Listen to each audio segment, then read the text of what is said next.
Okay, Overdose, the AC/DC song, not the real life bad thing. Let's talk about why this is a special one for Malcolm and why I love it, and let's get into how I play it. Here we go.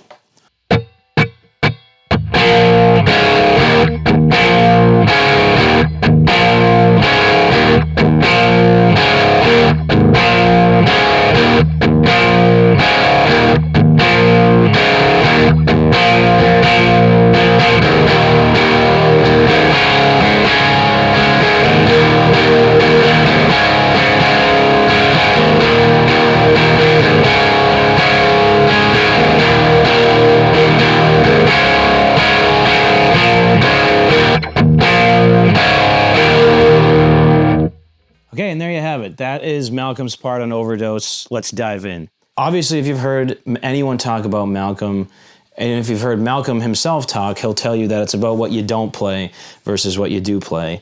And this song is a great illustration of that. It does have those ghost notes that we talked about in Up to My Neck and You, and it's really a song that highlights Malcolm's restraint. From the beginning to the end of the song, you see a real elevation in his playing, just like you did for Up to My Neck and You. He starts a little bit more low-key, a little bit more laid back. The train is rolling, and then by the end, it's almost flying off the tracks. And that's the best way to describe Malcolm to me. He's like a freight train that never stops. It only gets faster as the song goes on. Let's get into exactly what makes this special. To me, it's a question of the timing, and what you see a lot of people get wrong is the timing of the riff. Malcolm, when he plays that B chord, it's just a B power chord. He really, really waits until the very last possible second to go to the D without making it off time. He waits as long as he physically can. He's a little bit behind the beat, and that's what makes this song special.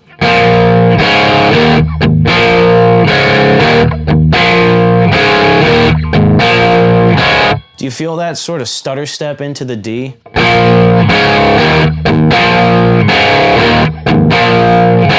I'm kind of emphasizing it here just so you can hear it, but it's really important because a lot of people play it wrong this way.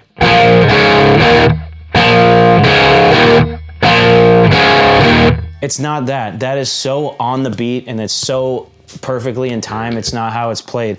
This entire album, Let There Be Rock and Powerage both have such a swing to them that it's really hard to capture unless you're really thinking about it. You got to think about that slight stutter step and that B chord.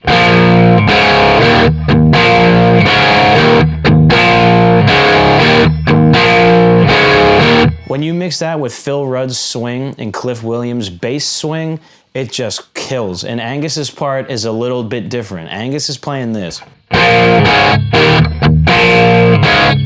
You hear how he's shortening those chords? Whereas Malcolm holds them out. It gives the song a play between the ears and between the speakers that just works so well. It captures what the Youngs do best, and it's Angus and Malcolm interplaying off of each other. Their parts are pretty much identical with a little bit of a personal flair in each of their parts that make, honestly, both of them special, and when they combine, it's just the magic. It's magic, and that's really what it is. It's hard to capture, but we're trying our best, aren't we? So another thing that I think is huge in this song is the way he plays the D into the E. It's not this. He's not blocking the strings. This is a really, really important Malcolm thing. If you want to get a lot of the way he plays many songs right, this is in a lot of them, just like the ghost notes. So let me get a little closer so you can see this. Do you hear how I'm holding the strings open on the D chord and releasing my fingers so they ring out? I'm hitting the same strings that I normally would, the A up to the B string, releasing my fingers so the A and D strings still ring out. And then when I get my fingers ready to play the E chord, I'm falling onto the neck with the E chord at the exact time that I strum it.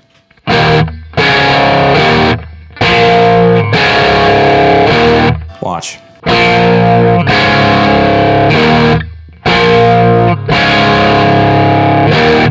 That open space has to be there or it's not the right riff.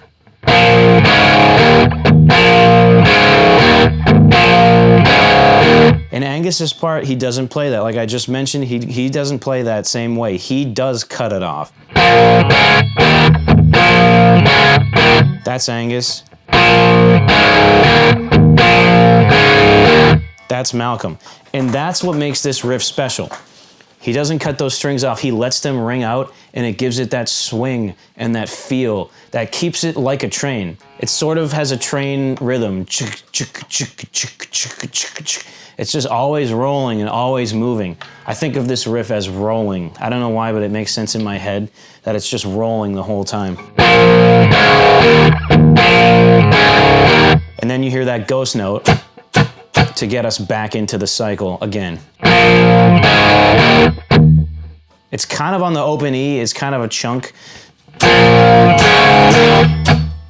I'm kind of blocking the low E with my fingers here. I'm not fully blocking it. It's a really sort of strange technique that you really got to work on the feel too. But if you want to do it on an open E, it sounds just pretty much the same thing. But you want to emphasize the chunk. You're really not letting it ring out much at all. You hear that chunk?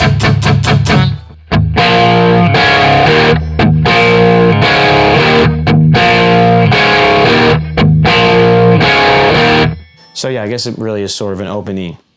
Another thing that Malcolm does, and it doesn't necessarily make a difference in your playing, but it might help get the feel right, and I don't even do it all the time, is he always plays with like a fist. He's never really has his fingers open like this. It's always the right hand. It's always in this versus this. Not really sure why, probably just how he learned, but it kind of gives you a little more attack, so.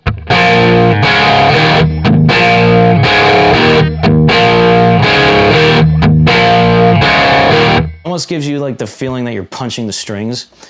So if you want to do it perfect, that's how I would do it, but I don't even do it that way a lot of the times. It's just easier for me to play that way. It's how I learned.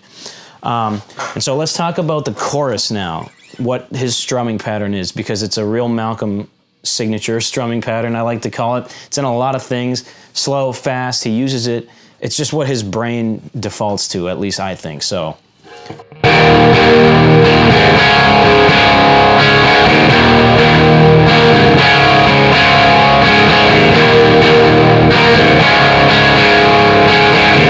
So let's go over that strumming pattern. It's down, down, up, down. So with the no volume, it's just really an acoustic. Down, down, up, down.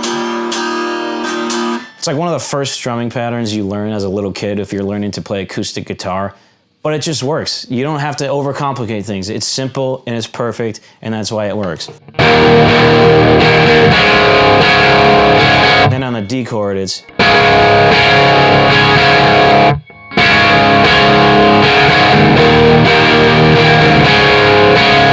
a little bit of a stutter there. It's still down, down, up, down, but the feel is a little different. And it's because he jumps from the E chord to the D chord, so. And the reason he does that is because he wants you to feel the jump, and he wants the D chord to ring out a little bit more than the E chord. So the E chord is kind of, in my mind, setting up the jump to the D chord. It's like the D chord is the emphasis of the chorus, and the E chord is like the lower. You know, it goes from low to high and back, so.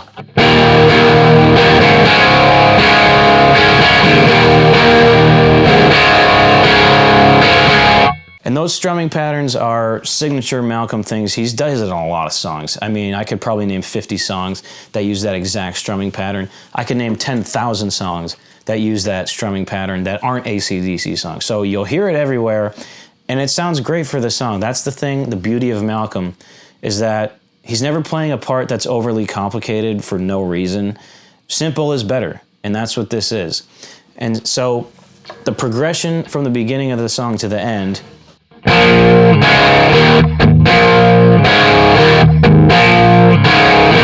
to where at the very end, if you want to elevate it and have the energy up,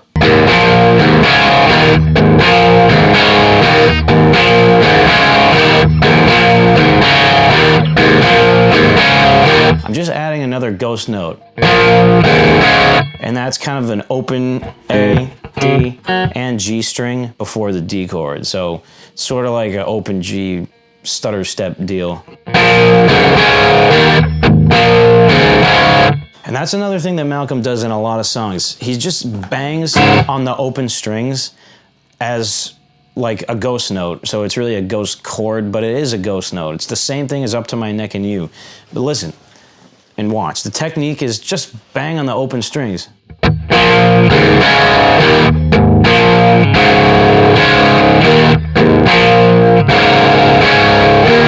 And throughout the years, I've kind of got the technique down to where I can hit the open strings and just hit the ones that I want to.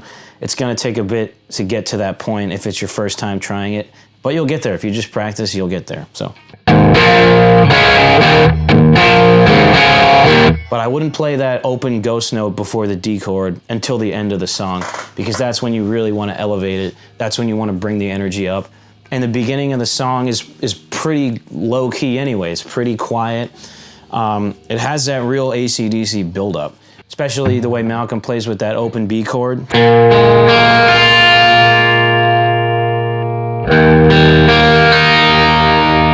Just a B7 shape, open, and an E. So, but the way he plays it, you know, he's holding up. Super bluesy.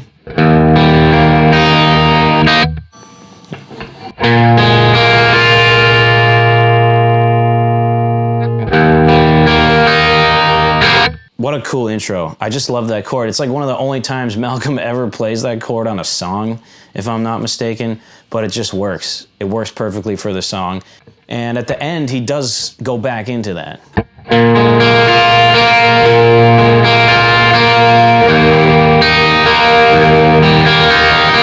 This is another big stutter step off time thing. So listen to where I'm hitting those, I'm going back to the B on the bottom.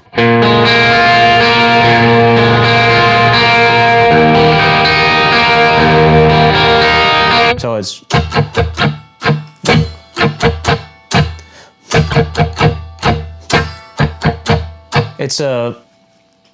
an anticipation. He's hitting that B chord as an anticipation to the next bar, to catch the drums there and to sort of give it a bit more swing. All these little things that he does are to give the song a little bit more swing, and I doubt he's even realizing that he's doing it. It's just how he feels it, because he's the master of rhythm, obviously, and that's what his natural default is.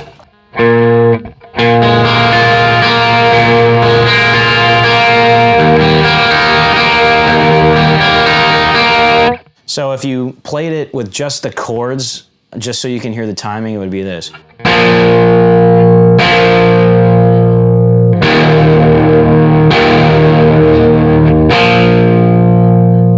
You hear how there's that anticipation there? It's a little bit of a jump to hit it before you normally would default to. That's what makes Malcolm real special. That's what makes him, in my opinion, the greatest rhythm player of all time. Because these are such simple riffs. Anyone can play them if you've had like a year of playing experience. You can play them, but you can't play them perfectly. I still can't. My timing is still not perfect all of the time. It's really a battle to get that timing. That's what makes him special. He's playing things that are simple, things that serve the song, and he's playing them with the feel of a master. That's just the best way I could describe it. So, takeaways for this song: make sure you are holding that B power chord for as long as possible.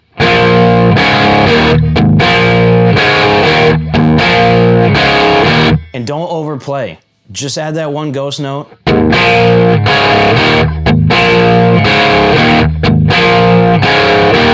That's all you need. That's all it is. Simple, effective, and perfect, just like everything Malcolm does in every other song. And that's why he's my favorite. So it looks like I'm getting on the schedule of a video every Monday. So I'm thinking we'll do a tutorial, a cover, and then a gig vlog if I have a gig, on a rotating schedule every Monday, just so no one's confused. You know, I want to stretch the content a little, let it ride, and not overburden myself trying to release like 2 videos a week. That's just an easy way for me to get burnt out. So we're going to stick to every Monday.